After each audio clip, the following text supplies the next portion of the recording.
ఇలా ఒంటరిగా జీవించడం బాధ అనిపించట్లేదా? ఎవరు చెప్పారు నేను ఒక్కడేనని? నాతో పాటు తనుంది ఎల్లప్పుడూ, నా మేరీ. వెళ్దాం అనుకుంటున్నా. అవునా, కరెక్టేరా. 9 అయితే వైన్ షాప్ మూసేస్తారు. తాడులాగే పోటీకి దిగుదాం అనుకుంటున్నా. మన జిమ్ పేరు అర్నాల్డ్ బాయ్స్. నీళ్ళు. ఈ ఊరికి ఒక చరిత్ర ఉంది, తాడులాగే చరిత్ర. పాత ఆహా నీలూరు గురించి మీరు ఎప్పుడైనా విన్నారా?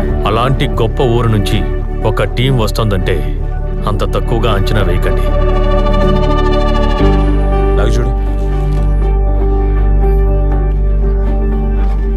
అన్నయ్య, మేము ఇక్కడ ఒక తాడులాగే టీం ప్రారంభించాం. మీరు మా కోచ్గా ఉంటే చాలా బాగుంటుంది. తాడులాగుడు పోటీని వదిలేసి చాలా కాలం అయిపోయింది. దాని జోలికి వెళ్ళకూడదని గట్టి నిర్ణయం తీసుకున్నాను.